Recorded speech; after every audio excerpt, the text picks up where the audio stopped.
Movie की शुरुआत में हम जेरी नाम के एक लड़के को देखते हैं जो कि एक फैक्ट्री में जॉब करता है और उसका बॉस भी उसके काम से बहुत ज्यादा खुश था, इसीलिए वह जेरी की तारीफ भी करता है। नेक्स्ट सीन में हम जेरी को उसके घर पर देखते हैं जहां वो अपने दो पालतू जानवरों के साथ रहता है। उसके डॉग का नाम बास्को और उसकी कैट का नाम बिस्कर्स है। दरअसल जेरी को सचिजोफ्रेनिया नाम की एक बीमारी है और वह कई दिनों से अपने मेडिसिन नहीं ले रहा था। इसी बीमारी की वजह से उसे लगता है कि उसका डॉग और उसकी कैट उससे इंसानों की तरह बात करते हैं और जेरी को भी ये सब अच्छा लगता है और इसीलिए वह अपनी मेडिसिन नहीं ले रहा था क्योंकि वह अपने हेलोसिनेशंस को एंजॉय करता है और इन्हीं हेलोसिनेशंस की वजह से उसे कुछ आवाजें भी सुनाई देती हैं जो कि बास्को और बिस्कर्स की होती हैं। जेरी का मानना है कि बास्को की आवाज उसे अच्छे काम करने के लिए कहती है जबकि बिस्कर्स की आवाज उसे एविल काम करने के लिए कहती है। खैर अगले दिन जेरी अपने ऑफिस में होता है जहाँ हमें पता चलता है कि वह फियोना को पसंद करता है, इसीलिए वह उसे अपने साथ डेट के लिए पूछता है जिस पर फियोना भी उसे हाँ कर देती है। लेकिन डेट वाली रात फियोना अपने फ्रेंड लीजा और एलिसन के साथ एक पार्टी में चली जाती है जिस वजह से वह जेरी के साथ डेट पर नहीं जा पाती।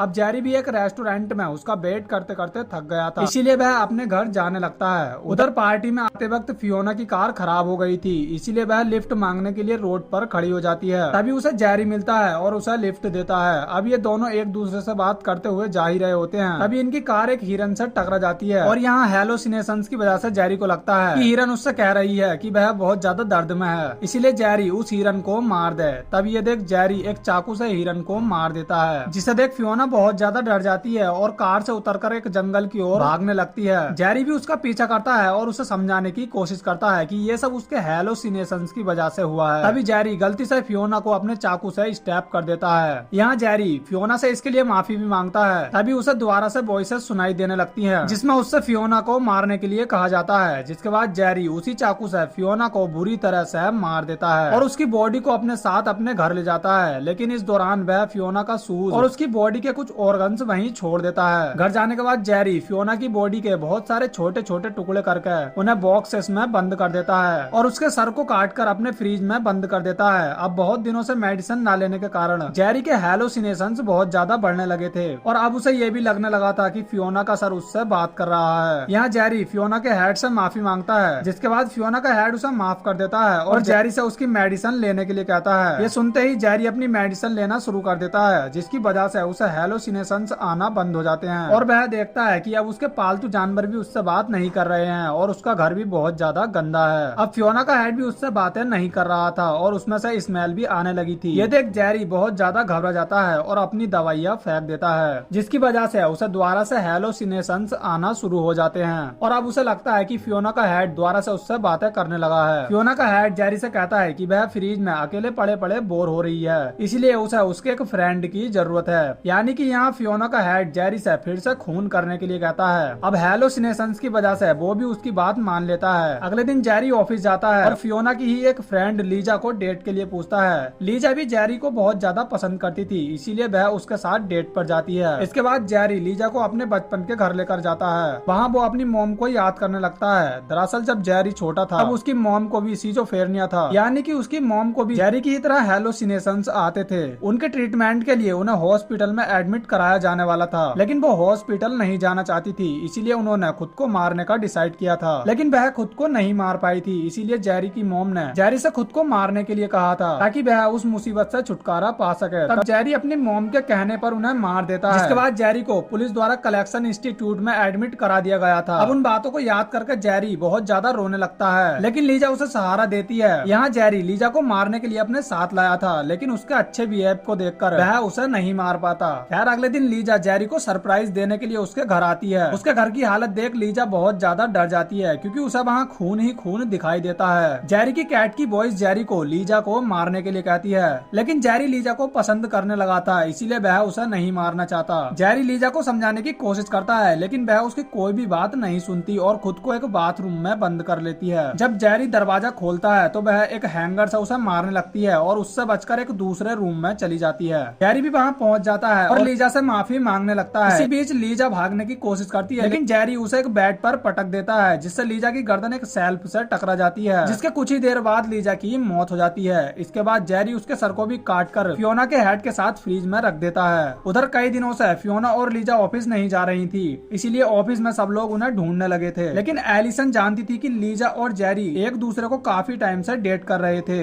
इसलिए वह लीजा को ढूंढने के लिए जेरी के घर जाती है। लेकिन अब जेरी के हेलोसिनेशंस बहुत ज्यादा बढ़ चुके थे और जैसे ही एलिसन जेरी के घर जाती है तब जेरी उसे भी मारकर उसके सर को फियोना और लीजा के साथ फ्रीज में रख देता है। अब जेरी भी अपनी हरकतों से बहुत ज्यादा परेशान हो चुका था क्योंकि ना चाहते हुए भी उसने 3 लोगों को मार दिया है और इसीलिए अगले दिन जेरी डॉक्टर बोरेन के पास जाता है और उन्हें सब कुछ बता देता है। डॉक्टर बोरेन को जब पता चलता है कि जेरी ने 3 लोगों को मार दिया है तब वह पुलिस को कॉल करने लगती है, लेकिन जेरी उसे रोक लेता है और उसे किडनैप करके एक जंगल में ले आता है। अब डॉक्टर बोरेन जेरी की प्रॉब्लम्स को समझती है और जेरी को समझाने की कोशिश करती है, जिससे जेरी कुछ देर के लिए बहुत ज्यादा शांत हो जाता है। उधर जेरी के ऑफिस न जाने पर उसके ऑफिस के 2 लोग उसके घर आते हैं। तभी बास को घर से भाग जाता है और उसके घर की हालत देख उसके ऑफिस के लोग बहुत ज्यादा डर जाते हैं और पुलिस को कॉल कर देते हैं। इसके बाद वह वहाँ से चले जाते हैं। कुछ दिनों बाद जेरी डॉक्टर बोरेन को लेकर अपने घर आता है और उसे एक सोफे पर रख देता है, लेकिन अब पुलिस भी वहाँ आ जाती है और जेरी के घर को चारों तरफ से घेर लेती है। अब जेरी भी अपनी आदतों से बहुत ज्यादा परेशान हो चुका था, लेकिन वह जेल नहीं जाना चाहता था, इसलिए वह पुलिस से बचने के लिए बेसमेंट में चला जाता है और वहाँ के एक गैस पाइप को तोड़ देता है। पुलिस भी उसके घर के अंदर आ जाती है और वह डॉक्टर बोरेन को रेस्क्यू कर लेती है। इसके बाद हम देखते हैं कि जेरी के घर में आग लग जाती है, लेकिन जेरी अभी भी बेसमेंट में ही होता है। अब जेरी को लगता है कि सब कुछ खत्म हो चुका है। तभी उसे उसके डॉग बास्को और कैट बिस्कट्स की वॉइस सुनाई देने लगती है। मिस्टर बिस्कट्स की वॉइस जेरी को पुलिस से भागने और छुपने के लिए कहती है, जबकि बास्को की वॉइस उससे कहती है कि जेरी ने लोगों के साथ बहुत ज्यादा बुरा किया है और इसके प्रायश्चित के लिए जेरी को खुद को खत्म करना ही सही होगा। अब जेरी को भी अपनी गलतियों का एहसास होता है और वह बास्को की बात मान लेता है और बेसमेंट में ही लेट जाता है। कुछ देर बाद वहाँ बहुत ज्यादा धुआं हो जाता है और धुएं के कारण दम घुटने से जेरी की भी मौत हो जाती है। फिर मूवी के एंड में हम बास्को और बिस्कट्स को देखते हैं। इन दोनों के ही विचार एक दूसरे के अपोजिट थे, इसलिए यह एक दूसरे से अलग हो जाते हैं। फिर हमें जेरी और उसके पेरेंट्स को भी दिखाया जाता है। तभी वहाँ पर फियोना, लीजा और एलिसन भी आते हैं, जिसके बाद जेरी उनसे माफी मांगता है और वो लोग भी खुशी खुशी उसे माफ कर देते हैं। फिर अंत में जीसस वहाँ आते हैं और जेरी को एक फोर्कलिफ्ट की हेल्प से स्वर्ग ले जाने लगते हैं। दरअसल जेरी के अंदर कुछ अच्छाइयाँ भी थी, क्योंकि वह खुद से लोगों को नहीं मारना चाहता था, बल्कि एक बीमारी का शिकार होकर उसने लोगों की जान ली थी। इसलिए जीसस की नजर में वह कोई क्रिमिनल नहीं था और इसीलिए उसे स्वर्ग ले जाया गया था। और इसी के साथ ये मूवी यहीं पर एंड हो जाती है।